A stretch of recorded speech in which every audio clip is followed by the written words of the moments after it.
December 1942. Stalingrad Proving Grounds, 50 miles east of the city. Senior Lieutenant Dmitry Lavrinenko sat in the turret of a newly arrived M4A2 Sherman medium tank, staring at a black radio handset that seemed to represent an impossibility. The handset was connected to an SCR-528 radio system, American-made, installed as standard equipment in every Sherman tank delivered through the Lend-Lease program. For 3 years, Lavrinenko had commanded T-34 tanks using colored flags held by men who stood exposed on tank hulls, hand signals visible only at close range, and runners who sprinted between vehicles under fire to deliver orders. Now this American machine promised he could speak to every tank in his company simultaneously, at any distance, while moving at full speed across broken terrain. The metal handset weighed 14 ounces. It would change how the Soviet Union fought the war. Soviet tank forces in 1941 and 1942 faced a communication problem that killed men and lost battles. Of the approximately 22,600 T-34 tanks produced by December 1942, fewer than 2,300 were equipped with radios. 1 tank in 10.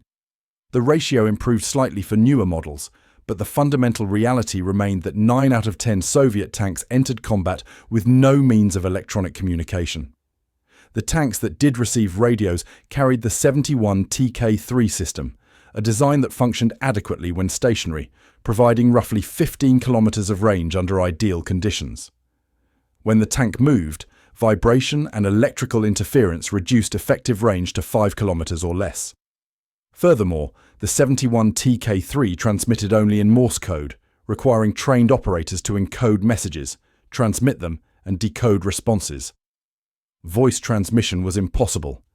Even this limited capability existed only in company commander tanks. Regular tanks had no radios at all.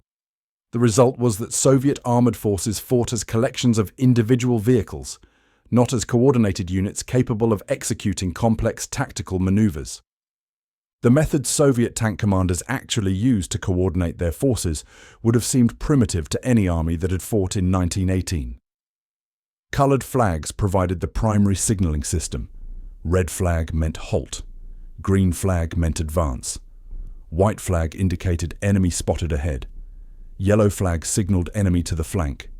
These flags were held by soldiers who stood in open hatches or positioned themselves on tank hulls, fully exposed to enemy fire.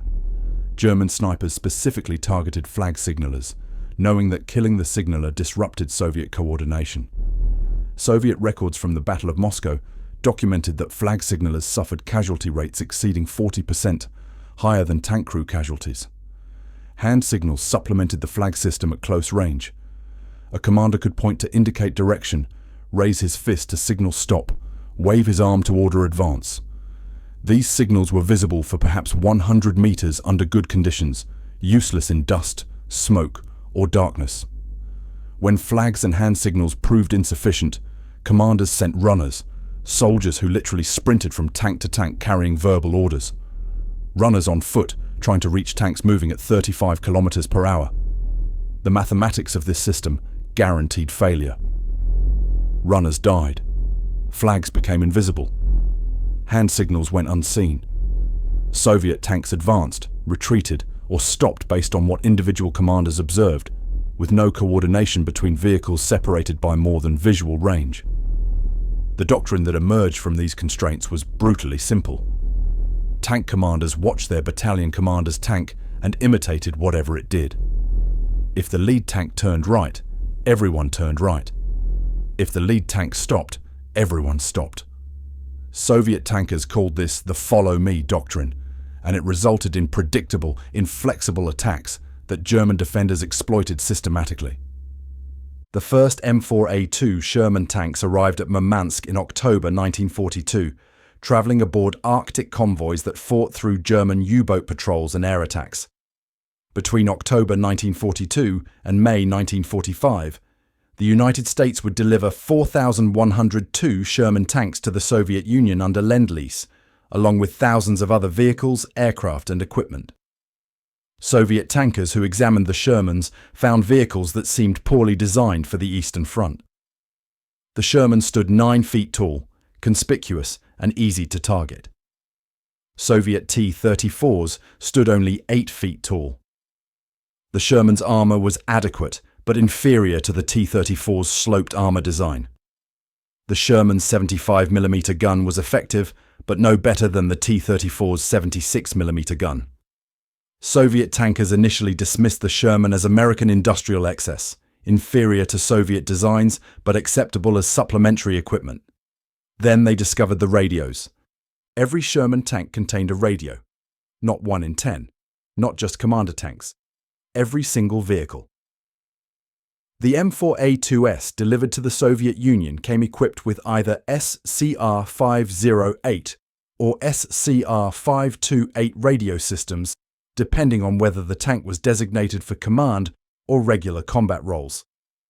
The difference mattered less than the universal presence of radio equipment. Soviet tankers opened the radio compartments and found complete systems. Transmitter, receiver, power supply, antenna, handset, headphones for every crew member, and throat microphones that allowed tankers to communicate while moving at speed over rough terrain. The radios were designed for voice transmission, allowing commanders to speak orders in plain language rather than encoding them in Morse. Soviet engineers examined the systems and documented specifications that exceeded Soviet capabilities. The SCR-528 provided 20-mile range when stationary, 10-mile range while moving at operational speeds. Voice clarity remained adequate for complex tactical instructions, even at maximum range. An intercom system connected all 5 crew members within each tank, allowing the commander to direct the driver, gunner, loader, and assistant driver without shouting over engine noise.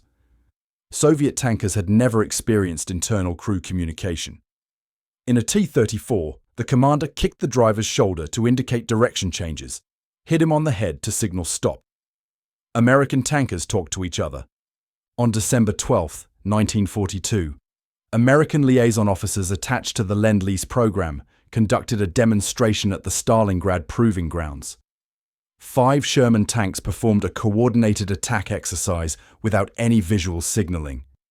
The tanks began in a line, then split into 2 groups on radio command. One group advanced while the other provided covering fire. When the advancing group encountered simulated enemy resistance, the commander radioed for the second group to execute a flanking maneuver. Both groups moved to opposite sides of the objective and concentrated fire from multiple directions, all coordinated entirely by voice communication. Soviet observers watched tanks operating beyond visual range of each other, separated by terrain features that made flags and hand signals impossible, executing complex tactical movements with precision that seemed impossible under Soviet doctrine. The demonstration lasted 17 minutes. Lavrinenko calculated that the same maneuver using Soviet communication methods would have required at least 40 minutes and resulted in confusion, miscoordination, and probable casualties. 5 tanks with radios created 25 potential communication links between vehicles, allowing any tank to coordinate with any other tank instantly. 5 tanks without radios created 0 communication links during movement. American liaison officers explained that radio coordination was standard American tactical doctrine, taught to every tank crew, practiced until it became automatic. Soviet officers asked if this capability explained American success in North Africa. The American officers said it was one reason. Lavrinenko understood immediately that it was the primary reason. That evening, Lavrinenko requested permission from his regimental commander to form an experimental company equipped entirely with Sherman tanks. His commander, skeptical but desperate for any tactical advantage, approved the request. Stalingrad had bled the Red Army. The city was nearly secured, but at catastrophic cost. German forces still held territory across the entire southern front. Any advantage mattered. Lavrinenko would have 15 Sherman tanks, full radio equipment, and 60 days to prove that American radios could kill German tanks more effectively than Soviet flags and runners. The training would begin in January. The testing would come at Kursk. Training began on January 15, 1943, in conditions that tested both men and machines. The temperature at the proving grounds dropped to -38 degrees Celsius that week. Soviet equipment routinely failed in such cold. Radios stopped transmitting. Engines refused to start. Weapons froze. The American SCR-508 and SCR-528 radio systems continued functioning. Lavrinenko's radio operators reported clear voice transmission at temperatures that turned Soviet 71 TK-3 radios into useless metal boxes. This reliability represented a philosophical difference between American and Soviet engineering approaches. American radios were designed with cold weather operation as a primary requirement, tested extensively in Alaska and Canada before production. Soviet radios were designed to minimum specifications and expected to fail under extreme conditions. The American systems used vacuum tubes selected for temperature stability, insulation rated for Arctic service, and power supplies that maintained voltage despite cold. Soviet tankers had never encountered equipment that worked better than specifications promised. The technical capabilities of the American radio systems exceeded anything Soviet tank crews had experienced. The SCR-528 standard combat radio provided frequency range from 20 to 28 MHz, allowing multiple companies to operate on different frequencies without interference. Range while stationary reached 20 miles under optimal conditions, though terrain and weather reduced practical range to 12 to 15 miles. More importantly, the system maintained 10-mile range while tanks moved at full speed across broken ground. Soviet tankers understood that this mobile range capability transformed tactical possibilities. A tank commander could coordinate with vehicles beyond visual contact, beyond flag signal range, beyond any communication method Soviet doctrine contemplated. The radio could reach headquarters, artillery units, air support controllers, and infantry commanders, all while the tank maneuvered at 35 kilometers per hour. The intercom system connecting all 5 crew members used throat microphones that picked up speech through vibration rather than air transmission, allowing clear communication despite engine noise that reached 95 decibels inside the tank. The commander could direct the driver through turns, order the gunner to engage specific targets, and coordinate with other tanks simultaneously. Soviet T-34 commanders kicked their drivers and shouted at their gunners. American technology allowed conversation. Lavrinenko's company conducted its first radio-coordinated exercise on January 15th, with results that revealed both potential and problems. 15 Sherman tanks formed up and received orders to execute a basic pincer movement against a simulated enemy position 4 kilometers distant. The plan required 2 groups of 7 tanks each to advance on separate routes, converge from opposite directions, and concentrate fire on the objective. Lavrinenko transmitted the orders by radio from his command tank. All 14 subordinate tanks acknowledged. The exercise began. Within 3 minutes, chaos erupted on the radio net. Tank commanders transmitted simultaneously, talking over each other, creating interference that made communication impossible. Some commanders transmitted continuously, blocking the frequency with unnecessary chatter. Others failed to identify themselves, leaving Lavrinenko unable to determine who was reporting or requesting orders. The designated left flank group turned right. The right flank group stopped to wait for clarification. 3 tanks asked for repeated instructions. 2 tanks reported false enemy contacts. 1 tank commander apparently believed he was supposed to advance alone and drove his Sherman 2 kilometers beyond the objective before anyone noticed. The exercise dissolved into confusion worse than traditional flag signaling would have produced. Lavrinenko halted the operation after 11 minutes and ordered all tanks to return to the starting position. Soviet radio discipline was non-existent because Soviet tankers had no experience with radio communication. American liaison officers spent the next 2 weeks teaching basic radio procedure to Lavrinenko's company. The training covered concepts Soviet tankers had never encountered. Call signs identified each tank with a designation that allowed immediate recognition on the radio net. Lavrinenko's command tank became Steel 1. His platoon leaders became Steel 2, Steel 3, and Steel 4. Each subordinate tank received a numbered identifier. Message priority determined who could transmit when multiple tanks needed to communicate. Emergency contact reports took priority over routine status updates. Brief, clear commands replaced rambling descriptions. Steel 2, advance 200 meters and halt, contained all necessary information without wasted words. Confirmation protocols ensured orders were received and understood. Every command required acknowledgement. Steel 2, acknowledged, advancing 200 meters, confirmed the subordinate understood the instruction. American advisors emphasized that radio discipline was as important as gunnery or driving skill.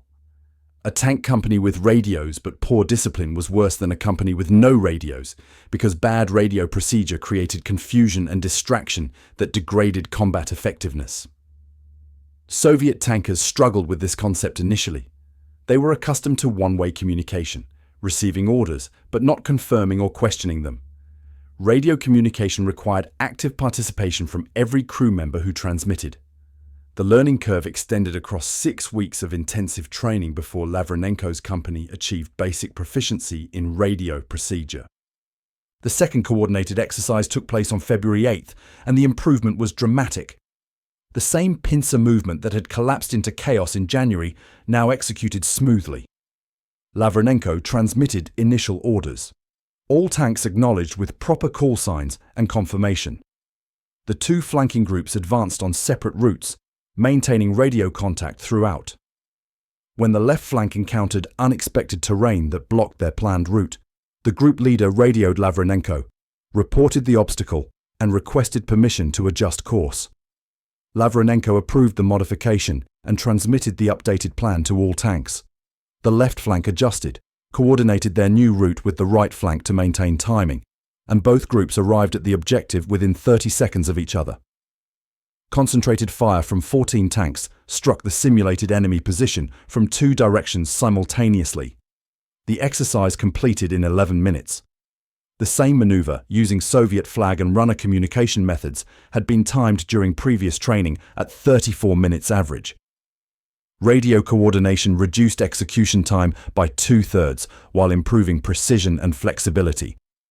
Soviet doctrine had never conceived of this operational tempo because Soviet doctrine assumed communication during movement was impossible. Maintenance procedures for the American radio systems revealed another philosophical difference between Soviet and American military culture. Soviet maintenance doctrine was reactive, addressing problems after equipment failed. American maintenance doctrine was preventive, performing regular service to prevent failures before they occurred. The American radios came with detailed maintenance schedules, specifying inspection intervals, replacement parts, and troubleshooting procedures. Vacuum tubes required testing every 50 hours of operation. Antenna connections needed cleaning and tightening every 25 hours. Power supply voltage required checking before every mission. American advisors emphasized that preventive maintenance kept radios functional. Soviet tankers initially resisted this approach, accustomed to ignoring equipment until it stopped working. The American liaison officers documented radio failure rates that convinced skeptics. Sherman radios experienced failures in approximately 3% of combat operations, almost always minor issues resolved quickly with spare parts. Soviet 71 TK-3 radios failed in 47% of operations when they were installed at all, usually requiring factory-level repairs that removed the tank from service for days or weeks. The spare parts pipeline established through Lend-Lease ensured that replacement vacuum tubes, crystals, cables, and microphones arrived regularly. Soviet logistics had never prioritized radio repair parts because so few tanks had radios. American logistics assumed every tank had a radio, and that maintaining radio capability was as important as maintaining the main gun. By late February 1943, Lavrinenko's company was declared combat ready. Orders arrived from front headquarters. The company would move to the Kursk salient, where German offensive operations were expected within months.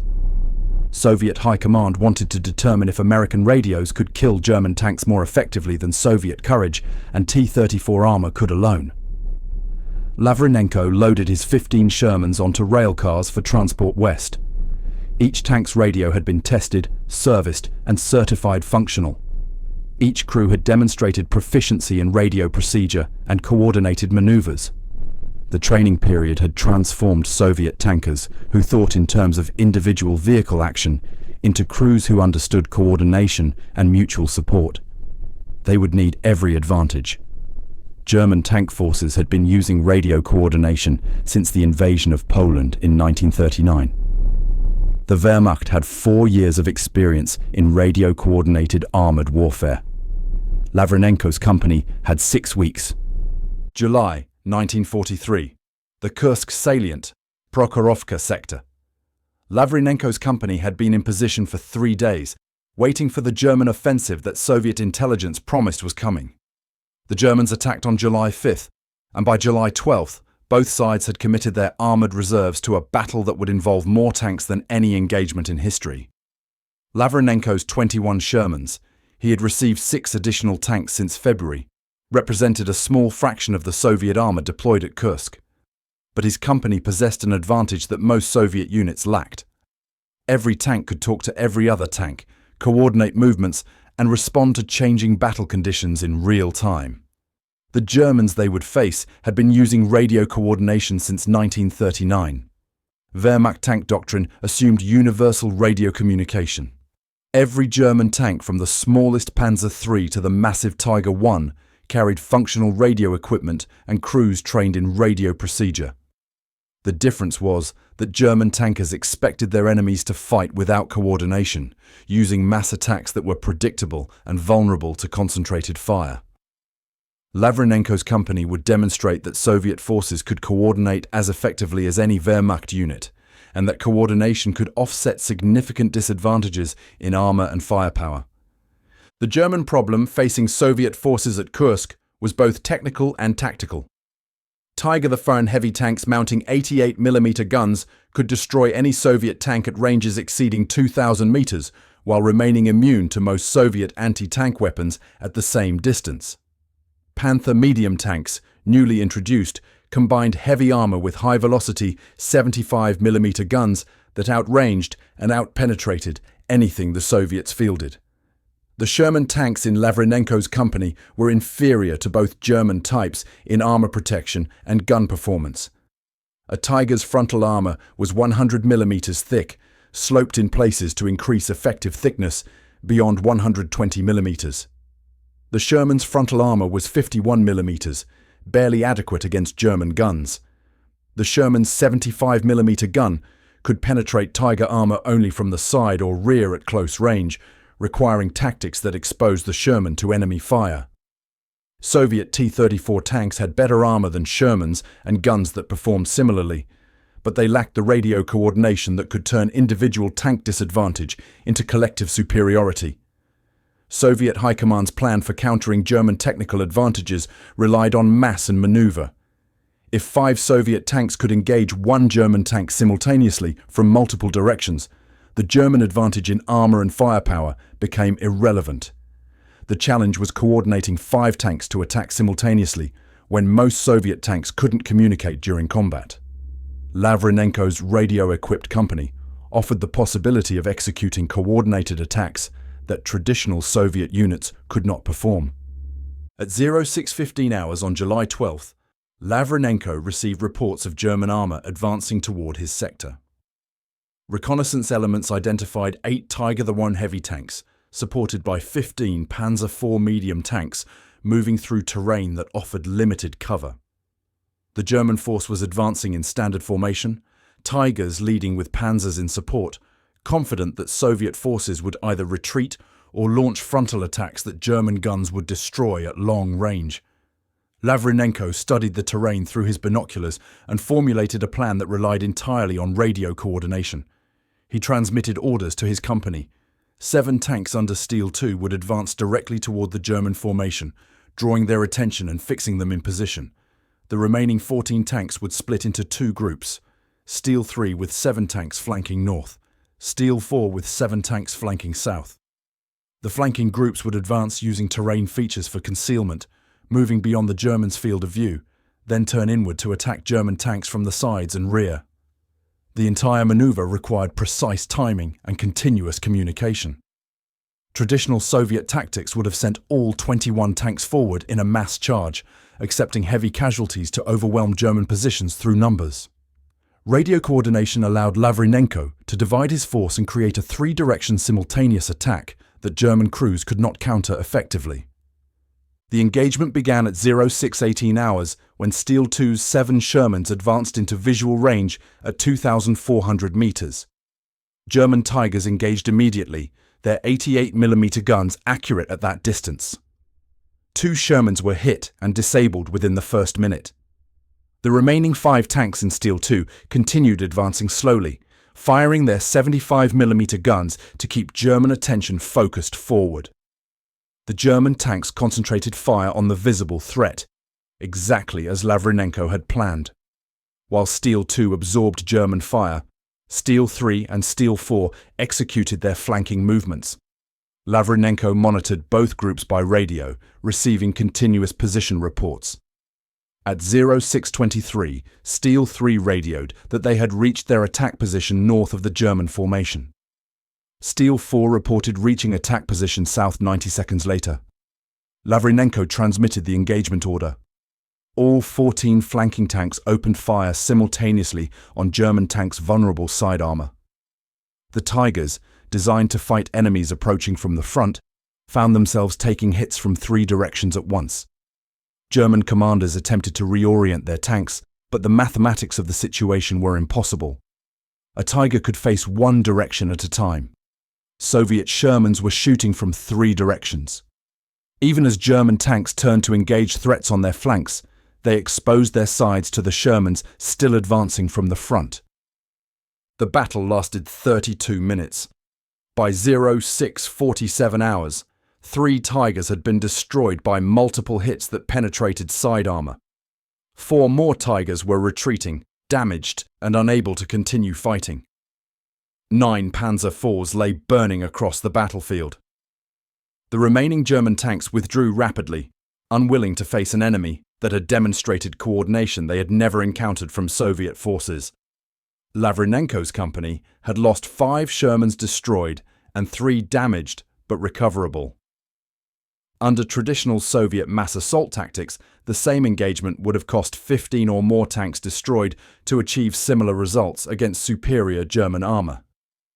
German after-action reports from the Prokhorovka sector, captured later in the war, noted unusually coordinated Soviet attack and enemy demonstrated unexpected tactical flexibility.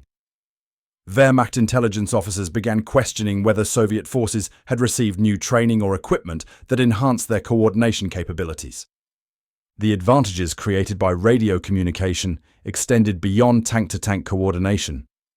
Lavrinenko's Sherman radio could contact Soviet artillery units directly, requesting fire support without routing requests through multiple command levels.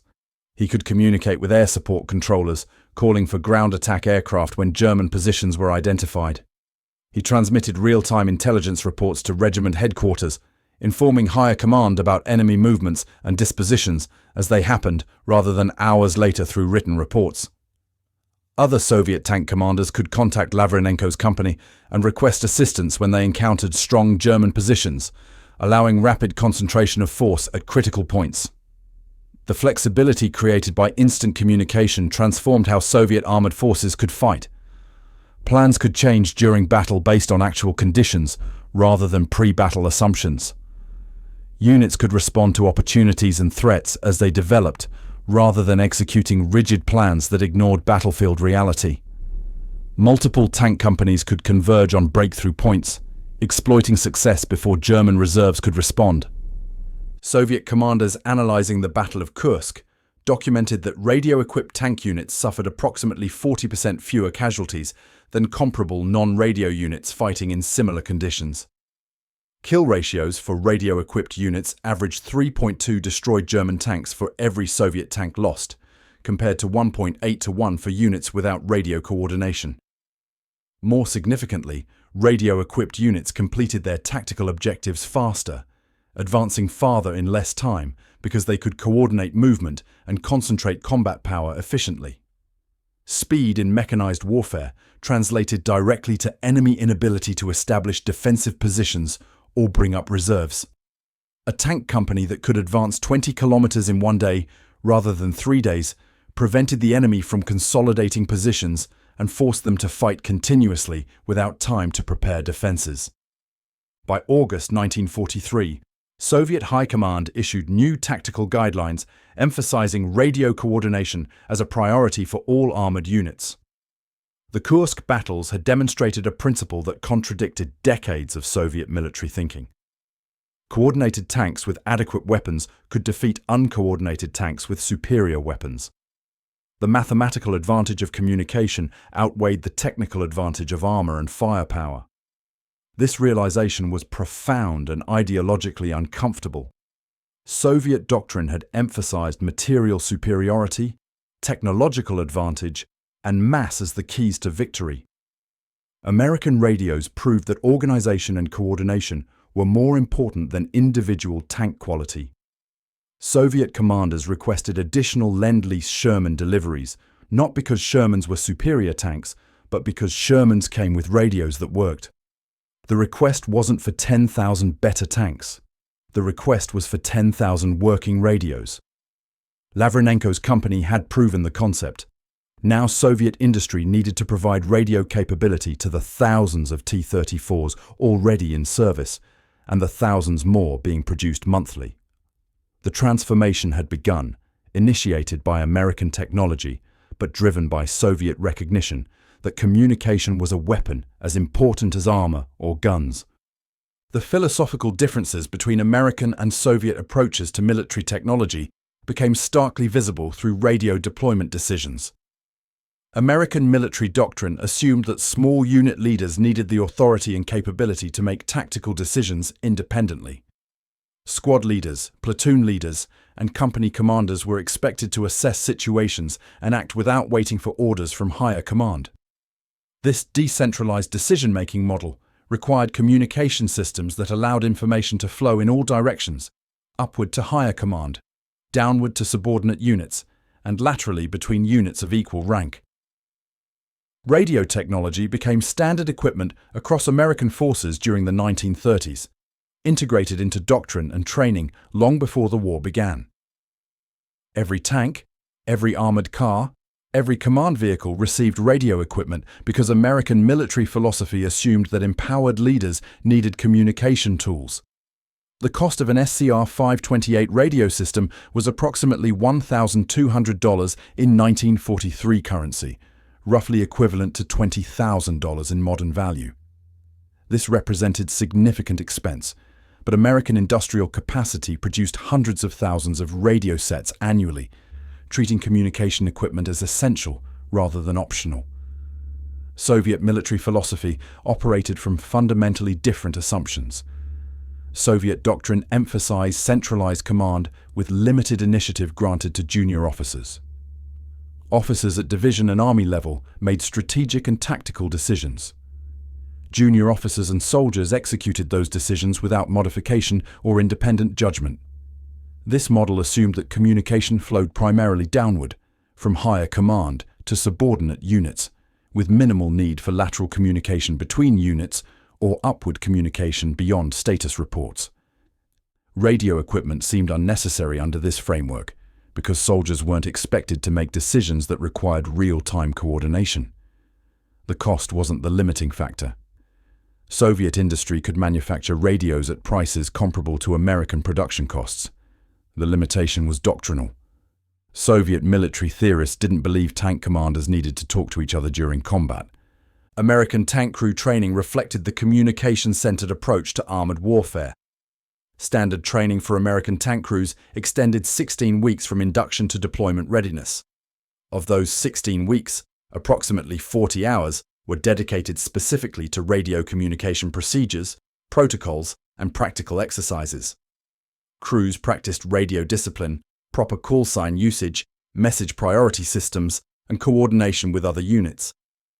The training emphasized that communication capability was as fundamental to tank operations as mechanical knowledge or gunnery skill.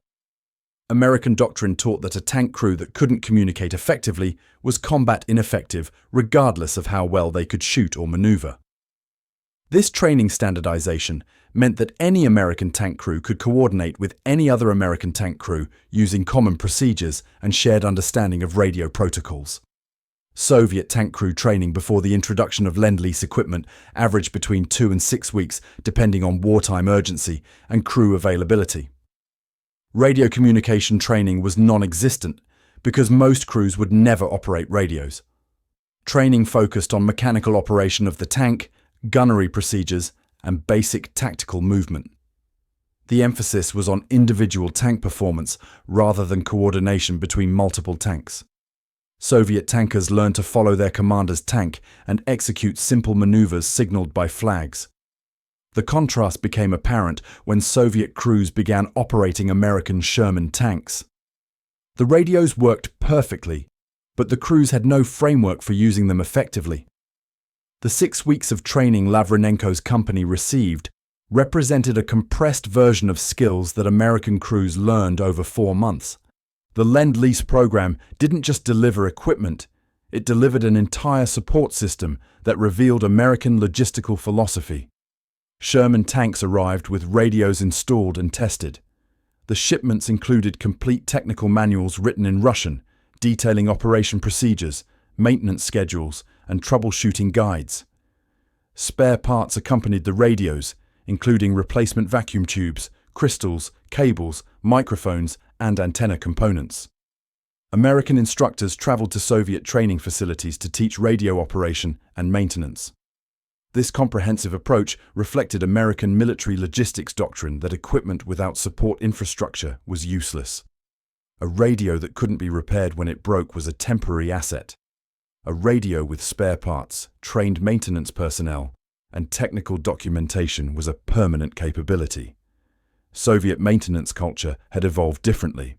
Soviet logistics emphasized keeping equipment operational until it failed, then attempting repairs with whatever parts were available.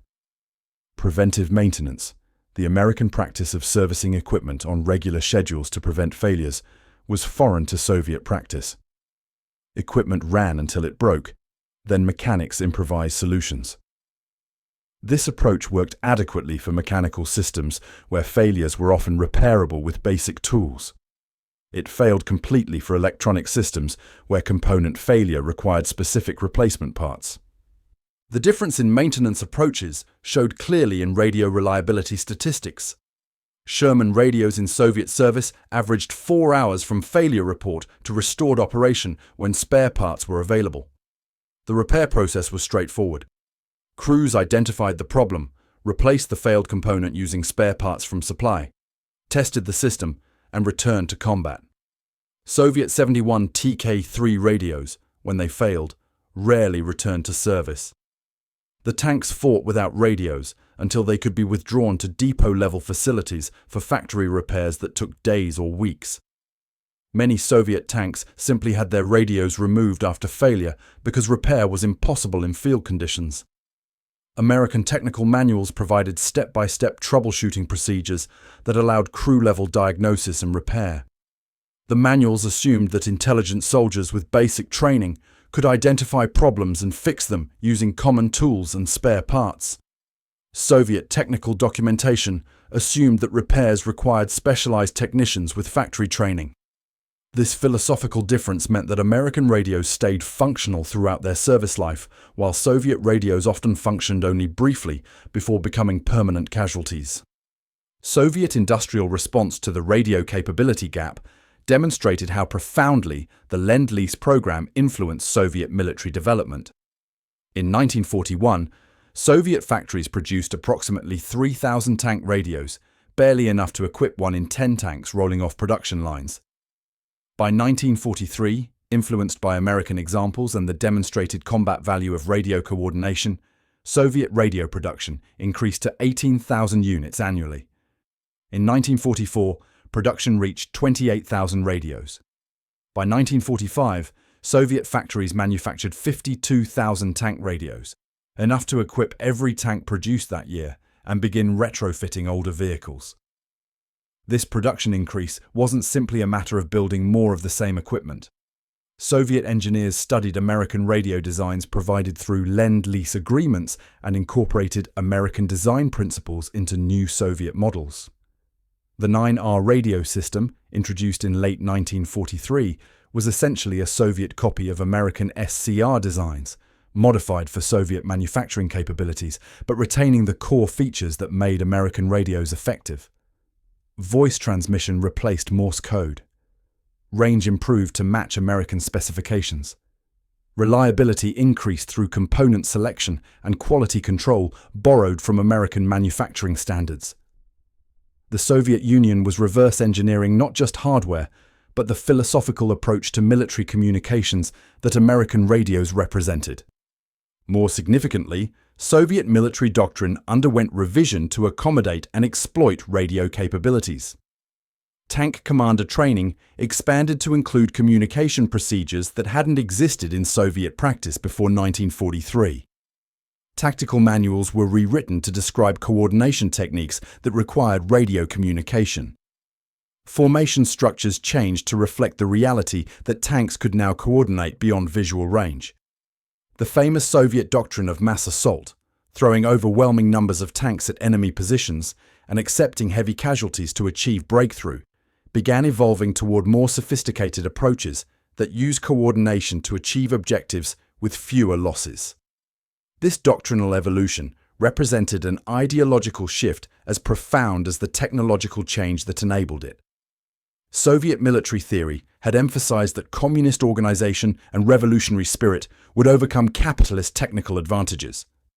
American radios proved that capitalist industrial methods produced tactical capabilities that communist spirit couldn't match. The lesson was uncomfortable, but undeniable. Individual excellence in armor design, gun performance, or crew courage mattered less than organizational excellence in communication and coordination. 5 tanks that could talk to each other were more effective than 8 tanks that couldn't. This principle contradicted decades of Soviet military thinking, but battlefield results at Kursk and subsequent operations provided proof that couldn't be dismissed. By late 1944, Soviet armored doctrine was unrecognizable compared to 1941 practice. Radio coordination was mandatory. Communication training was standard. Tactics assumed that tank units could coordinate complex maneuvers during combat. The transformation was complete. American radios hadn't just provided communication capability. They had provided a new framework for thinking about armored warfare, about the relationship between individual units and larger formations, about the value of information and coordination relative to raw combat power. Soviet tank forces in 1945 fought like Americans, coordinated and flexible, because American technology had taught them that coordination was power.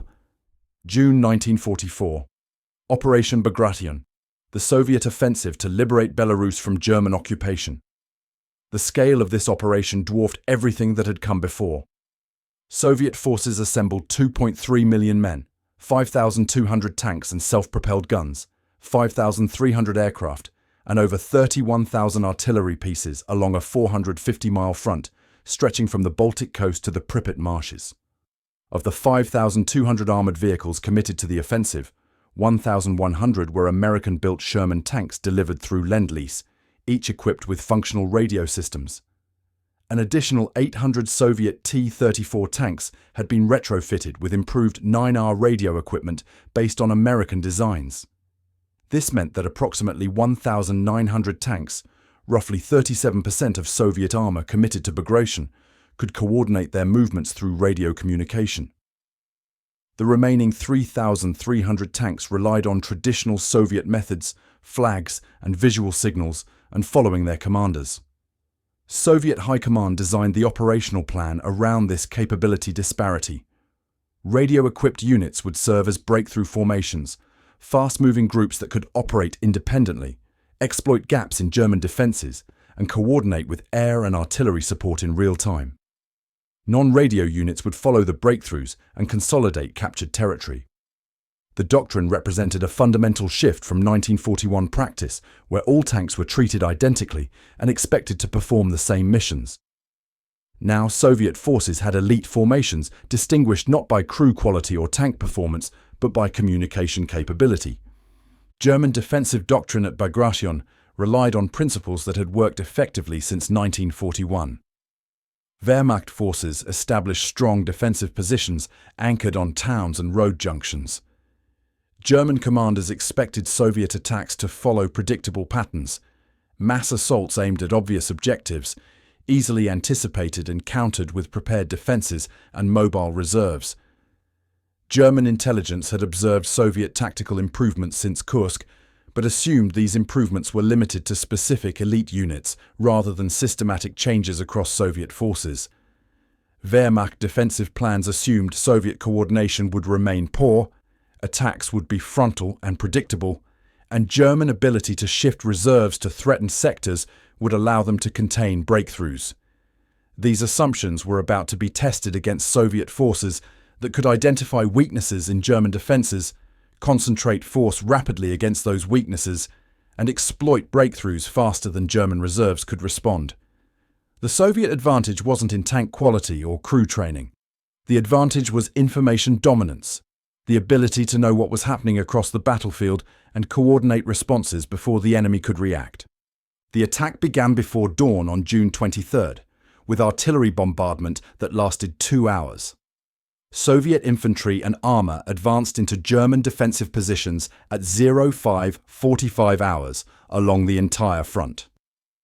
In the 5th Guards Tank Army sector, radio-equipped units led the assault.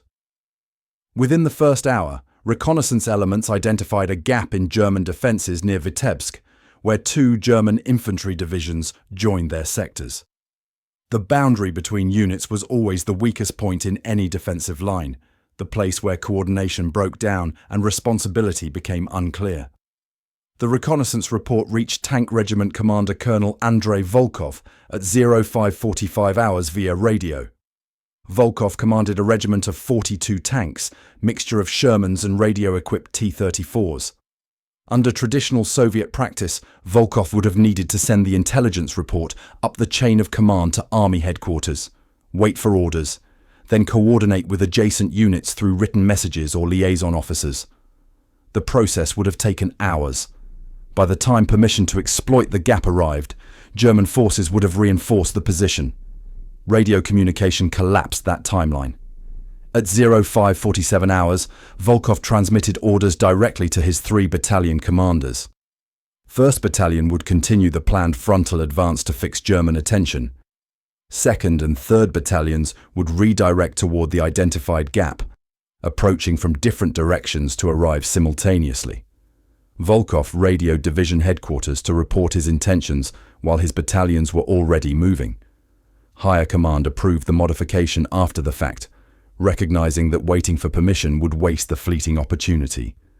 At 06:12 hours, 3 Soviet tank battalions, approximately 90 tanks total, converged on the gap in German defenses from 3 different directions. German forces in the sector had prepared for frontal assault and positioned their anti-tank guns and reserves accordingly. They had not anticipated coordinated attack from multiple directions because Soviet forces had never demonstrated that capability consistently. The German commander in Vitebsk first learned of the breakthrough at 06:34 hours when Soviet tanks appeared 12 kilometers behind his forward positions, advancing toward the city from an unexpected direction. German defensive doctrine called for mobile reserves to counterattack and restore the line. German reserves began moving toward the breakthrough at 06:41 hours. Soviet radio-equipped tanks detected the German counterattack forming and transmitted calls for artillery support. Soviet artillery units, monitoring the tank radio frequencies, responded within minutes. Artillery fire disrupted the German counterattack before it could engage Soviet armor. By 06:58 hours, Soviet forces had penetrated 18 kilometers into German rear areas, cut the main supply road to Vitebsk, and isolated 35,000 German troops who would be encircled and captured over the following days. The breakthrough from initial penetration to deep exploitation took 73 minutes. Traditional Soviet tactics would have identified the gap, reported it through channels, received orders, and organized the exploitation over a period of 6 to 8 hours. Radio coordination compressed that timeline by a factor of 5, moving from opportunity identification to exploitation before German forces could respond effectively. The cascade of advantages created by radio coordination extended beyond immediate tactical benefits. Soviet tank commanders could request airstrikes while simultaneously engaging ground targets. Ground attack aircraft monitored designated radio frequencies and responded to calls for support without routing requests through multiple command levels. Artillery units maintained continuous radio contact with advancing tanks, adjusting fire based on real-time position reports rather than outdated map coordinates. Infantry commanders coordinated with tank units to combine arms effectively, tanks suppressing enemy positions while infantry advanced to clear them. Intelligence flowed instantly from frontline units to higher command, allowing army-level commanders to understand battlefield conditions as they developed rather than hours later through written reports. Most critically, Soviet forces could concentrate combat power at decisive points faster than German defenders could reinforce. When a breakthrough occurred, nearby Soviet units could receive radio orders to converge on the gap, creating overwhelming local superiority before German reserves arrived. This operational tempo, the speed at which forces could move and coordinate and exploit opportunities, represented a revolution in Soviet military capability. German defenders found themselves fighting an enemy that knew what was happening before German command did. Soviet reconnaissance reported German movements immediately. Soviet commanders adjusted their plans based on current intelligence. German forces prepared defenses against attacks that never came because Soviet commanders had already identified those defenses and redirected their forces to undefended sectors. The Germans were fighting 1941 Soviet Union, rigid and predictable. They encountered 1944 Soviet Union, flexible and coordinated, fighting with communication systems and tactical procedures copied from American practice. German soldiers in Belarusian forests during summer 1944 faced the same radio-coordinated combined arms tactics that American forces had used against German units in North Africa and Italy. The Wehrmacht had learned to counter those tactics when fighting Americans and British. They had never expected to face radio-coordinated warfare from Soviet forces. Operation Bagration lasted until August 19th and resulted in the complete destruction of German Army Group Center. German losses totaled approximately 450,000 men killed, wounded, or captured, and 900 tanks destroyed or abandoned. Soviet losses were heavy, over 180,000 casualties, but the territorial gains were enormous. Soviet forces advanced up to 600 kilometers in some sectors, liberating all of Belarus and reaching the borders of Poland and East Prussia. Post-war Soviet analysis of Bagration, declassified in the 1990s after the collapse of the Soviet Union, identified radio communication as a decisive factor in the operation's success. Radio-equipped tank units advanced 38% faster than non-radio units operating in comparable terrain. They suffered 28% lower casualty rates because they could coordinate mutual support and avoid German strongpoints rather than attacking them frontally. Most significantly, radio-equipped units completed their objectives 3 to 4 days faster on average than planned, creating a cascading effect where German forces never had time to establish stable defensive lines. In mechanized warfare, time translated directly into enemy inability to reposition forces, bring up reserves, or prepare defenses. Every day saved was a day German forces spent retreating rather than fighting. Soviet radio-equipped formations represented only 37% of total armor committed to Bagration, but those formations led breakthrough operations that accounted for approximately 60% of territorial gains. The mathematics were undeniable. Connected adequate force defeated disconnected superior force.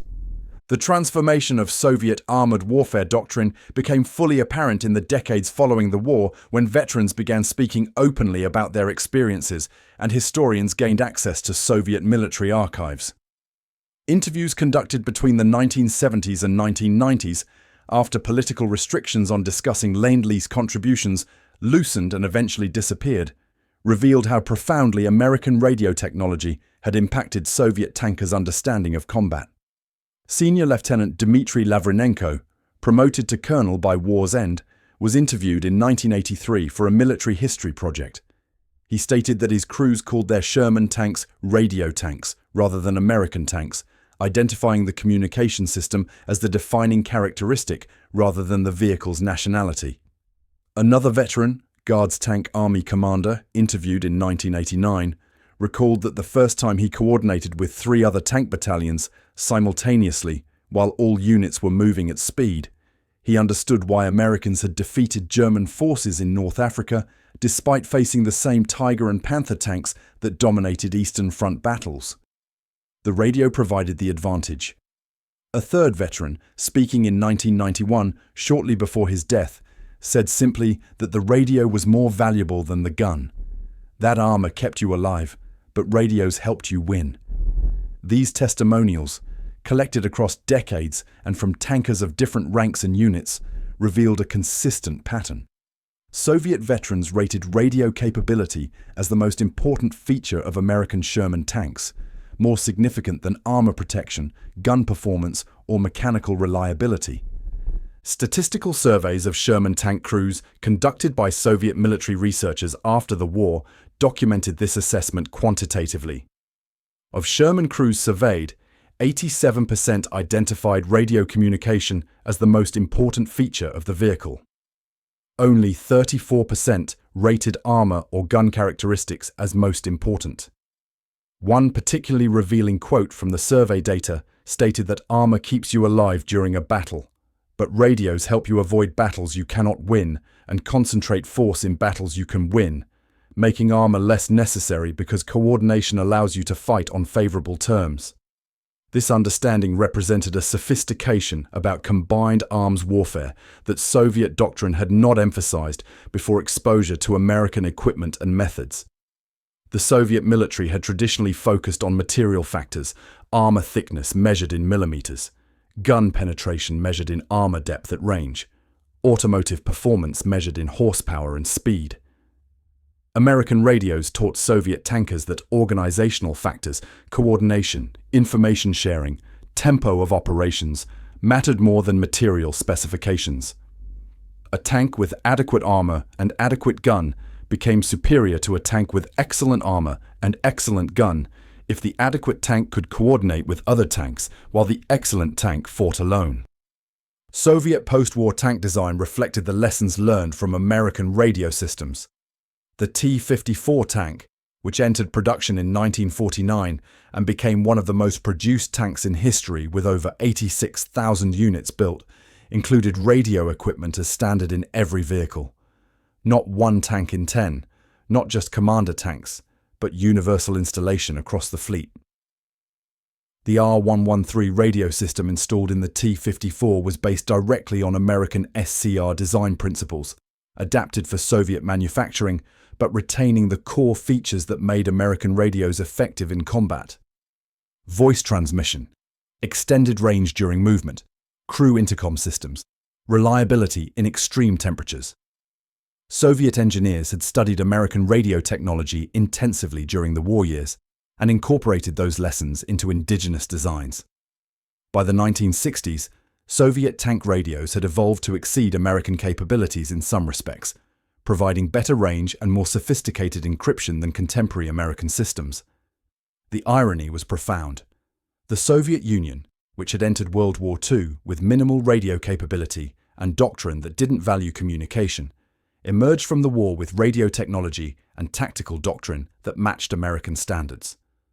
Within 20 years, Soviet radio-coordinated armored warfare exceeded American practice in some measures. The lesson had been learned thoroughly, perhaps too thoroughly. The Soviet Union became obsessed with communication and coordination, building redundant systems and training tank crews to standards that assumed radio coordination was the foundation of all armored operations. Soviet military training reforms implemented after 1945 made radio operation and communication procedures central to tank crew training. The pre-war model of minimal training focused on mechanical operation gave way to comprehensive programs that emphasized coordination as much as individual vehicle operation. Radio procedure, call sign discipline, message priority, coordination with other units all became mandatory training requirements. Soviet tank academies studied American radio tactics from World War II battles, analyzing how American and British forces used communication to coordinate combined arms operations. The case studies included North African battles, where radio-coordinated attacks defeated larger German forces, Italian campaign operations where communication enabled rapid exploitation of breakthroughs, and Western Front battles, where American armor advanced faster than German forces could establish defensive positions. Soviet military theorists acknowledged, at least in classified internal documents, that American industrial democracy had produced tactical advantages that Soviet centralized planning had missed. The acknowledgement was ideologically uncomfortable, but militarily necessary. Denying the value of radio coordination meant continuing to fight with methods that Kursk and Bagration had proven inferior. The broader statistics of Lend-Lease aid to the Soviet Union revealed the scale of American contribution to Soviet military capability. Total Lend-Lease deliveries to the USSR reached $11.3 billion in 1940s currency, equivalent to approximately $180 billion in modern dollars. Of that total, radios and communication equipment accounted for $213 million, a relatively small percentage, but strategically significant. The United States delivered 4,102 Sherman tanks, 35,000 radio sets of various types for installation in Soviet vehicles, 380,000 field telephones for infantry and artillery communication, and over 2,000 miles of field telephone cable. These communication systems enabled coordination at every level, from individual tank crews to army-level headquarters. Soviet official position during the Cold War minimized Lend-Lease contributions, describing American aid as insignificant compared to Soviet industrial production and sacrifice. This position was politically necessary for a government that claimed ideological superiority over capitalist nations. Soviet official position after 1991, when archives opened and veterans spoke freely, acknowledged that Lend-Lease was critical to victory, that Soviet forces could not have advanced as rapidly or fought as effectively without American equipment and supplies. Nikita Khrushchev, in memoirs published after his removal from power, wrote that without American radios and communication equipment, Soviet coordination would have remained primitive, and victory would have required significantly more time and casualties. Modern Russian military historians, freed from Soviet-era political constraints, have examined Lend-Lease contributions with greater objectivity. Their research confirms that communication equipment provided force multiplication effects that exceeded the material value of the equipment itself. 5 tanks with radios were equivalent to 8 tanks without radios in combat effectiveness. This ratio, documented through analysis of battle reports and unit performance data, meant that 1,900 radio-equipped tanks at Bagration provided combat power equivalent to approximately 3,000 non-radio tanks. The force multiplication factor applied to artillery coordination, air support integration, and combined arms operations. Radio communication didn't just improve existing capabilities, it enabled entirely new tactical approaches that were impossible without instant communication across dispersed units. The lesson extended beyond Soviet experience. Every modern military now emphasizes communication systems as fundamental to combat effectiveness. Current military operations in Ukraine demonstrate that communication networks are contested more intensely than armor or artillery, that forces lose their coordination and effectiveness immediately when communication systems fail or are disrupted. The principle that Soviet tankers learned in 1943 remains valid. Connected forces defeat disconnected forces regardless of material advantages. The Kubinka Tank Museum outside Moscow maintains a restored M4A2 Sherman tank in its Lend-Lease exhibit. The placard describes the Sherman's 75mm gun, its 51mm frontal armor, its reliability in Soviet service, and its contribution to Red Army operations. The placard does not mention the SCR-528 radio system, still installed in the hull, that represented the Sherman's most significant contribution to Soviet military capability.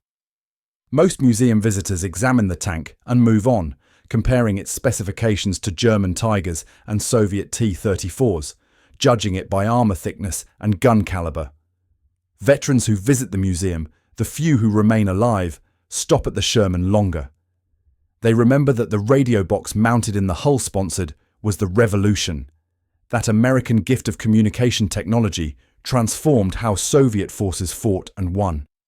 The younger visitors do not understand what the veterans remember, that the Sherman wasn't delivered because it was a superior tank, but because it came with a radio that worked, and that radio changed everything. The ultimate irony of Soviet experience with American radios reveals itself in the contrast between expectations and reality. Soviet tank crews initially couldn't believe that Americans installed radios in every tank, interpreting universal radio equipment as capitalist waste and inefficiency. Americans couldn't believe that Soviets built thousands of tanks and installed radios in only one tank in 10, interpreting selective radio installation as backward industrial practice. The clash of philosophies, individual empowerment versus centralized control, played out in radio installation rates. The verdict came on battlefields at Kursk and Vitebsk and hundreds of smaller engagements where coordinated attacks defeated superior weapons. Empowerment won, not through ideology, but through demonstrated effectiveness. American radios enabled Soviet tankers to fight as coordinated forces, and coordination proved more powerful than armor or guns or revolutionary spirit. The transformation was complete by 1945. Soviet radio doctrine became indistinguishable from American radio doctrine. Soviet tank crews communicated constantly, coordinated continuously, and shared information instantly. The lesson endured long after the war ended. Communication remains the ultimate force multiplier. Democracy's secret weapon in World War II wasn't industrial capacity or technological superiority. The secret weapon was the willingness to trust tank commanders with radios and the belief that coordination between empowered small units would defeat centralized control. Soviet tank crews who couldn't believe American radios let them coordinate attacks became the greatest witnesses to communication as power, carrying that knowledge into post-war Soviet military practice and proving that some lessons transcend ideology.